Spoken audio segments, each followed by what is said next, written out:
What I was also experiencing was this sort of hollow, sort of empty, pittish feeling in my stomach.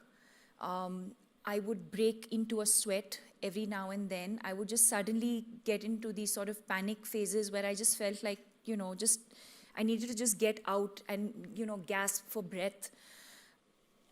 I asked one of my colleagues to give me a video from last year or the year before on how this format actually runs.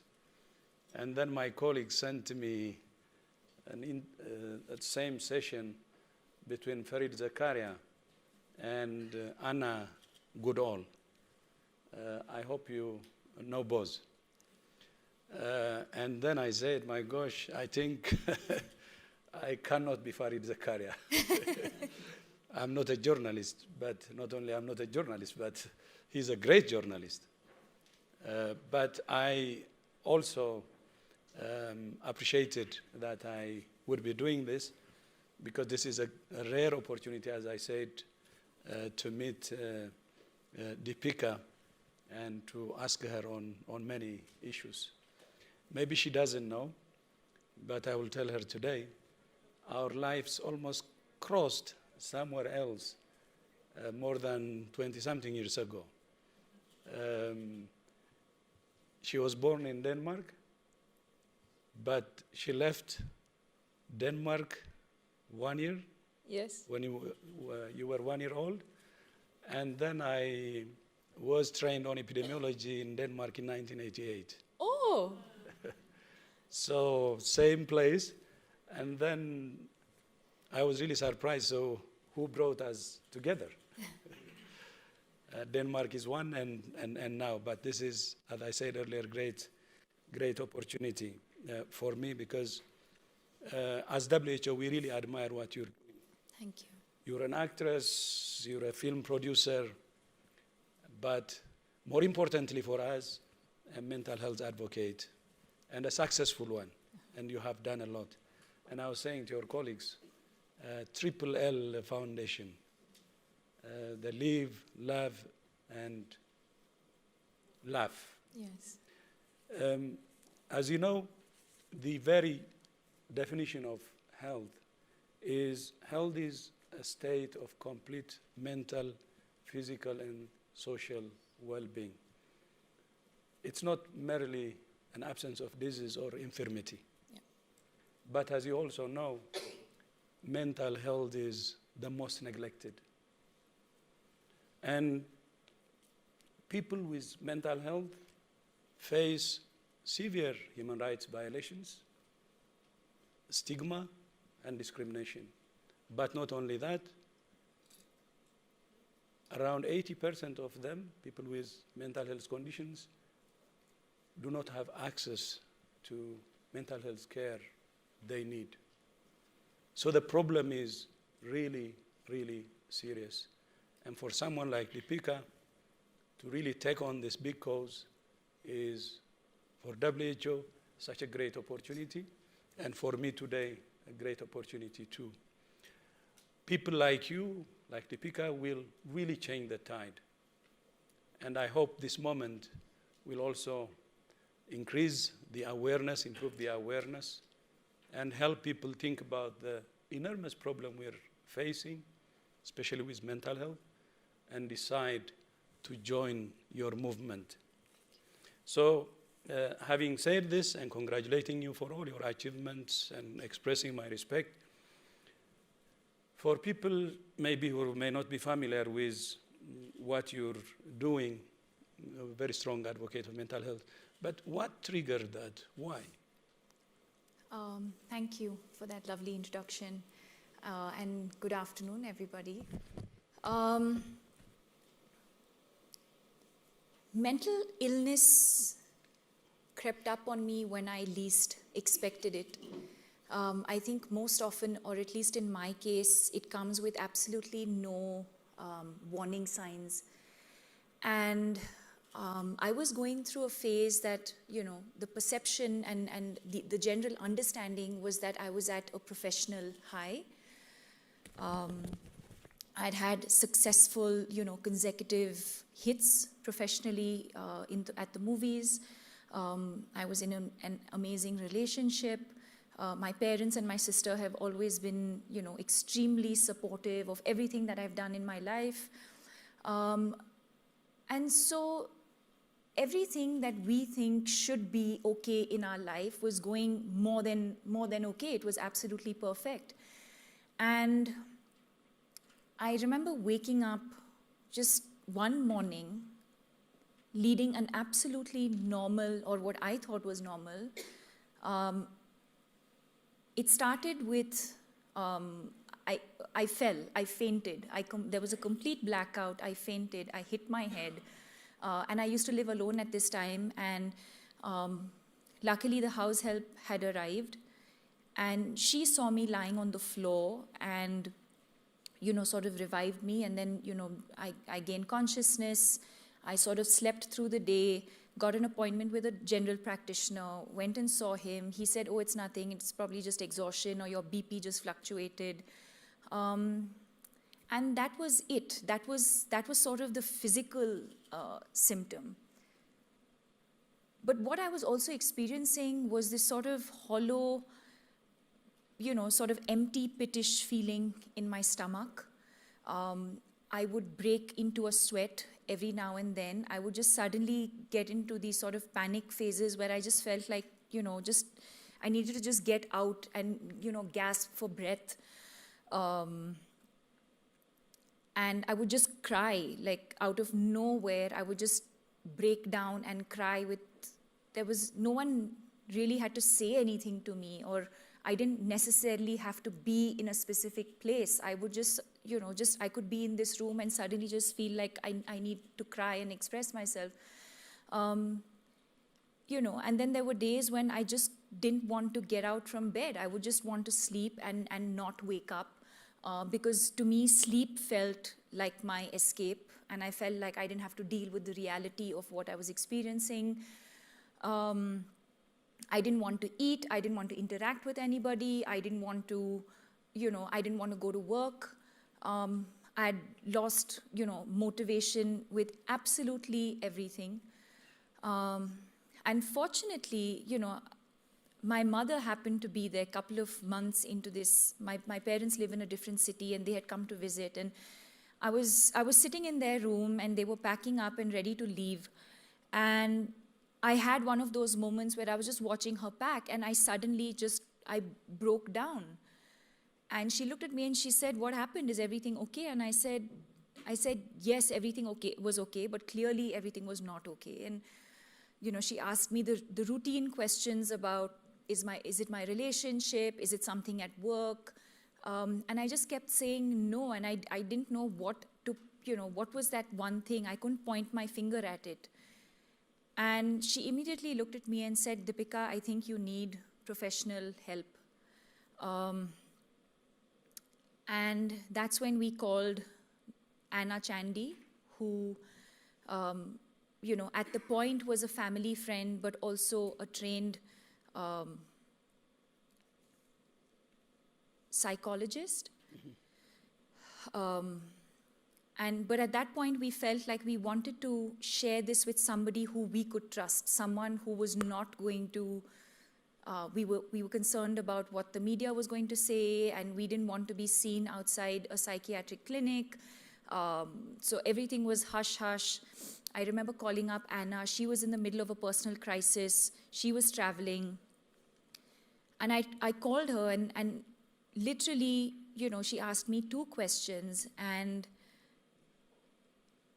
she said, I'm flying down to see you right away. You need professional help. You need to see a psychiatrist. And, immediately, I think literally that same evening or the next day, she was on a flight. She came to see me. We then, together went to another doctor who finally diagnosed it as clinical depression. And I remember having, after struggle for so many months of having to go about the motions of doing everything, going about my professional engagements, having to speak at events, having to perform scenes, having to engage with people, having to do all of those things, but actually not being present. I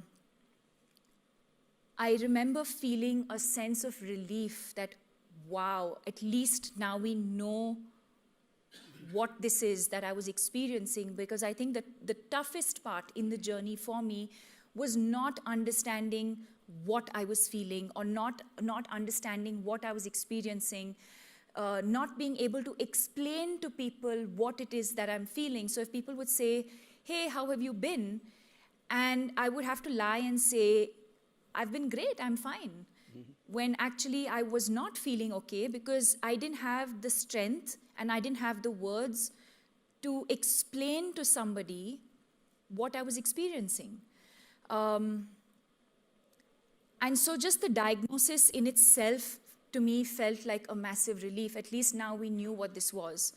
But I think this is where, my journey to recovery began, because I think accepting what Dr. Shyam Bhatt told me was equally an important part of my journey to recovery. And I think what I see around me very, very often is two things.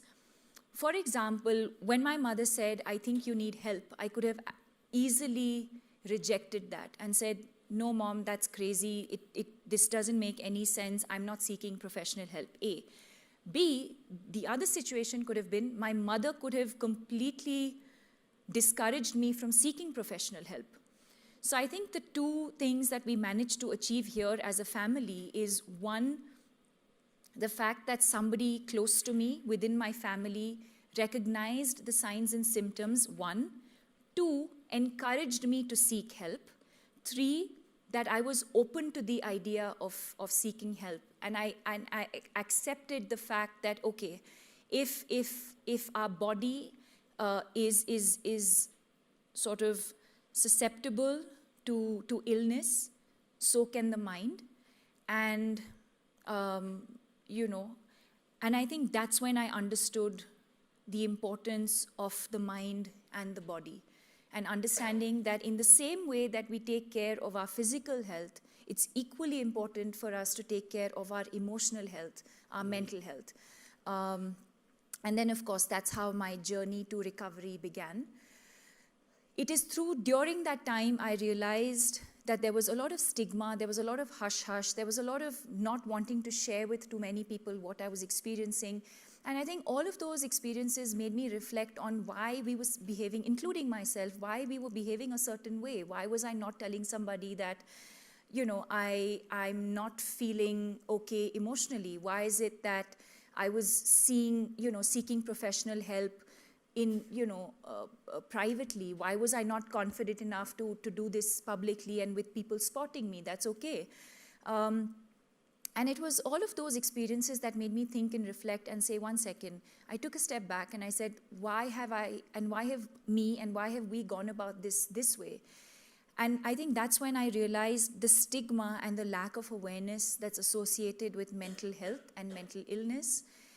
And that's what led me to come out publicly with my experience with anxiety and clinical depression, and subsequently setting up the Live, Love, Laugh Foundation, because through that process, I felt like, through an interview or through the press or through the foundation, if I was able to express the signs and symptoms that I experienced, and if there was even one person in this room who identified with those signs and symptoms and said, you know what, I'm going through the exact same thing, but I've not been able to put a finger on what it is that I'm going through.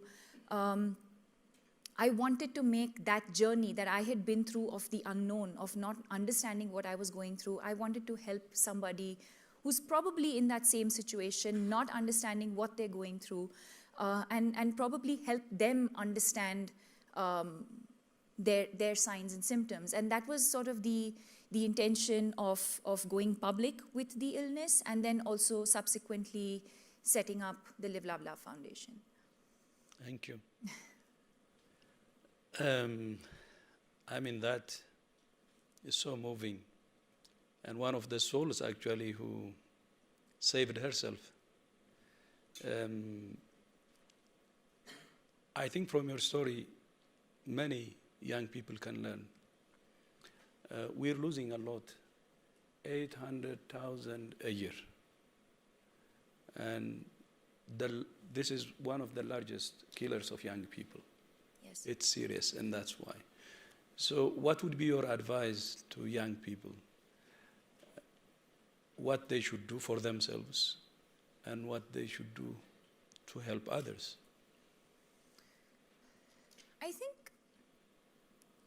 I think there's a lot of things that that the youth can do. I think that we can do as individuals. I think to begin with, just to become a little more aware as people. So let me give this in two perspectives. One is, say, for someone like me who is experiencing anxiety and depression. I think if I feel certain signs and symptoms, whether it's restlessness, whether it's not being able to sleep, sleeping too much, or lack of sleep, whether it's irregular, your eating patterns, are you eating less or are you eating more? Are you having suicidal thoughts? Are you now disinterested in the things that you really used to, look forward to? Are you feeling a sense of sadness or low for a prolonged period of time? And I think it's very important to understand the difference between sadness and depression. Sadness is something that we all go through in our lives for various reasons: death, failure in an exam, heartbreak. I think sadness is transient. Depression is not transient. I think depression sort of lasts for a much longer period of time. And I think that's when you realize that, okay, this is where I need to share. This is where I need to express. So for someone who's experiencing that, I think it's important at that very moment to share with somebody that you're close to. It could be a friend, it could be a colleague, it could be a family member, it could be a sibling. But I think the first step really is to share with somebody around you how you're feeling. I think for people around, it's important to not just sort of dismiss it as attention seeking. It's important for us to feel empathy towards the person who's telling us something.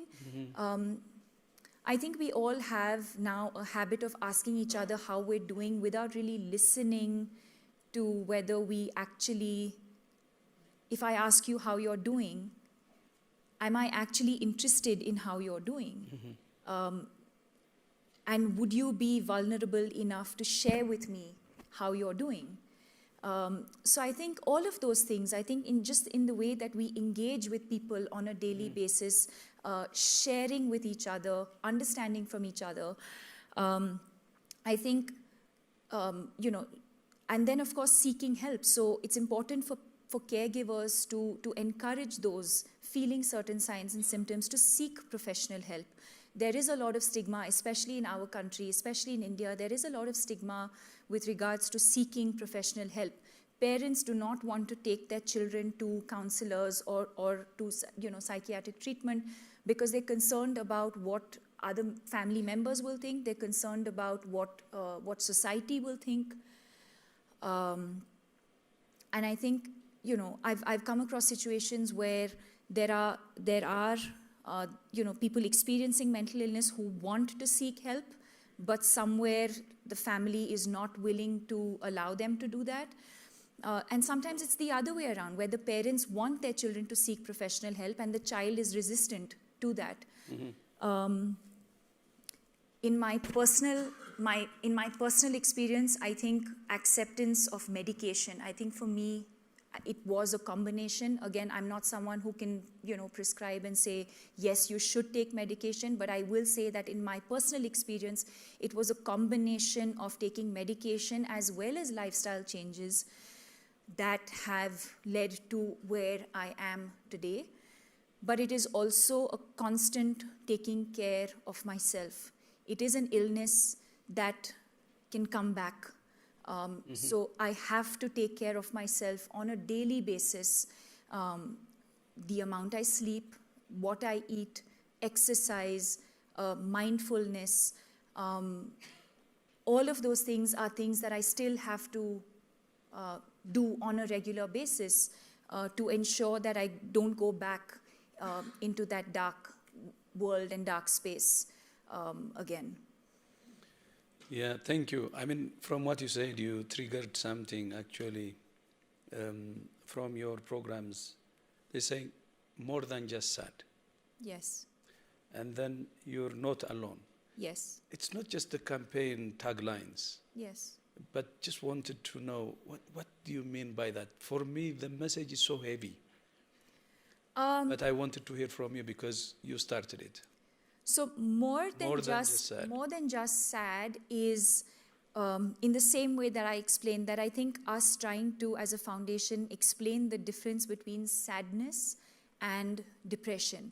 Sadness is transient. Depression lasts for, if you feel the signs and symptoms of that sort of heaviness lasting for more than 2 weeks is when one should ideally seek professional help.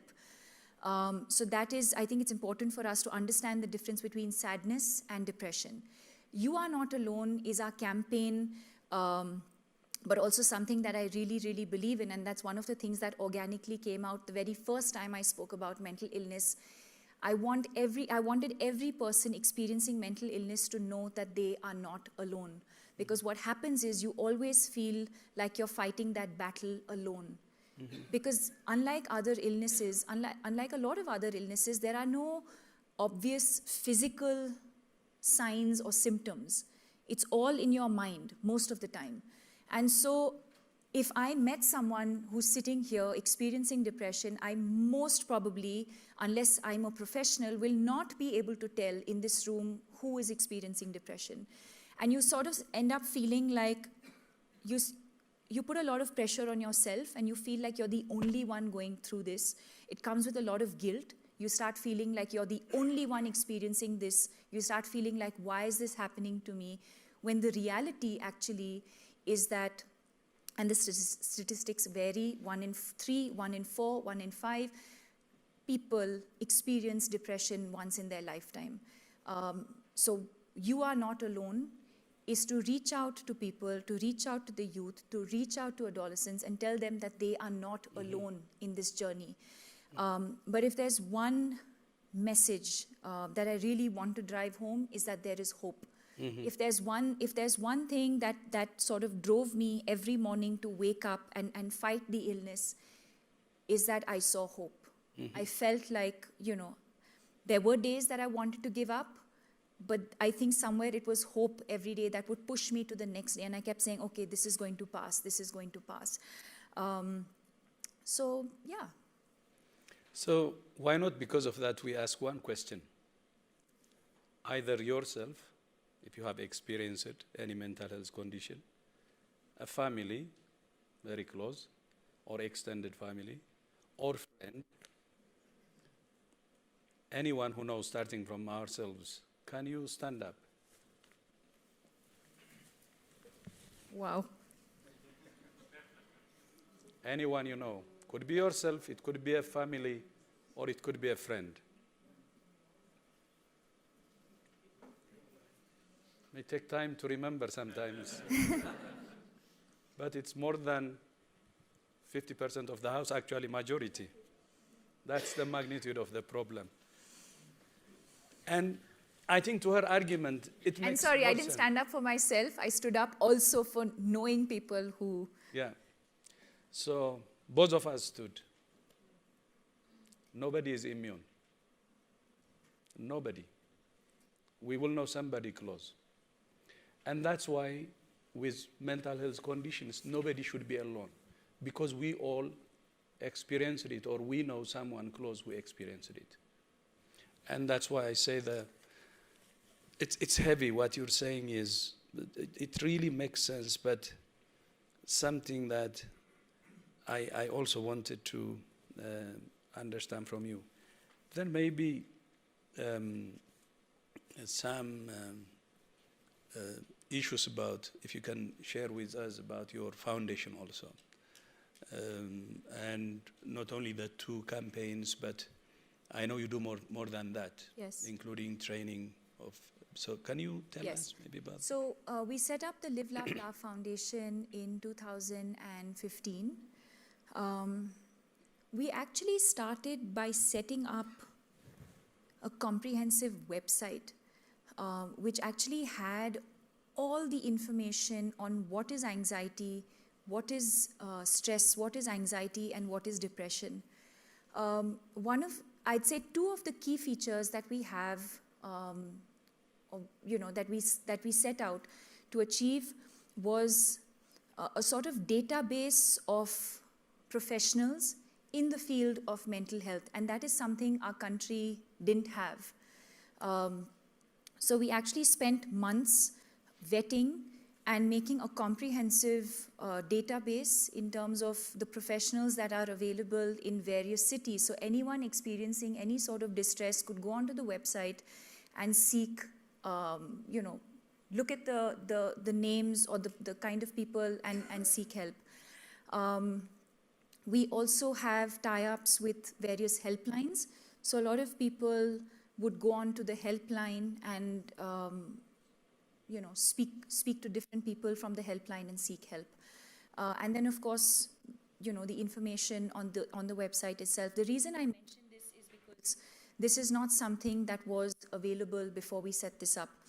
We then set up our schools program where we speak to adolescents and educate them on the importance of mental health and talk to them about what mental illness is. We've covered over 150,000 adolescents and over 20,000 teachers. We have a program for general practitioners because we believe that general practitioners are the first line of defense. And unfortunately, in our country, a lot of the physical symptoms are not really correlated to emotional distress. We always try and medicate or try and cure the physical illness without understanding the correlation between the mind and the body.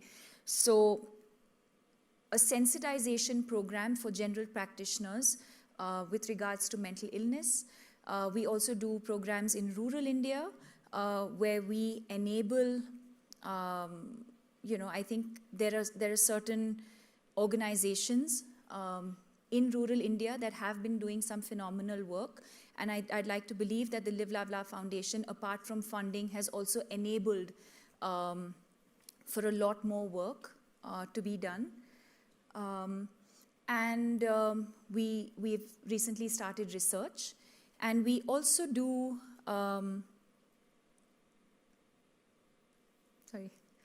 we also do research. And we just in September launched a lecture series, an annual lecture series. And we did that in September for the very first time, where we, want to bring together people from different parts of the world who will help us shape the narrative with regards to mental health. Okay, so I will ask you also one advice. I hope you will continue to advise me. If you have just one advice for WHO, but we have just not even 2 minutes, under 2 minutes. I asked you to stand up and so on, so maybe I will reward you by giving you the opportunity to ask questions, maybe 2 people, lucky ones. 2 people. Okay, one here. So there is a man, so I will need, yes, please. All right. Good afternoon, everyone. Thank you for sharing, Deepika. My name is Naeem. I am a Lusaka Global Shaper from the Global Shapers community. I'm a medical doctor, psychiatrist registrar from Lusaka, Zambia. And as the Global Shapers community, we are a group of 20-somethings, and we are more than 10,000 people. There's more than 420 cities all over the world. And we've got a project called mental health in inclusion and equity. And we're literally doing exactly what you're doing for the past 5 years. That's what AIM is. So we really like to commend you, and congratulations on the Crystal Award. We're very, very excited for you and with you as a youth, the things that you're doing. Thank you. But then coming back to the points that you raised at the first, to say you had options, but I many said one question. yes, many people don't have options. You know, Yes. you were lucky, you have a privilege to actually get in touch with a psychologist Yes. in private, but many people don't have that. Yes. So what advice would you have for them? Because 1 in 40 seconds, as you know, and the second leading cause in 15 to 29-year-olds. So what advice would you have for those youth? Thank you. I actually would not, in this situation, have advice for them. I would actually say we have advice for us and for people, for stakeholders, for people in a place of power and influence. I think it's important for us to ensure that we have accessible and affordable healthcare. A statistic out of India, for example, for approximately 1.5 billion people, we have only about 4,000 psychiatrists.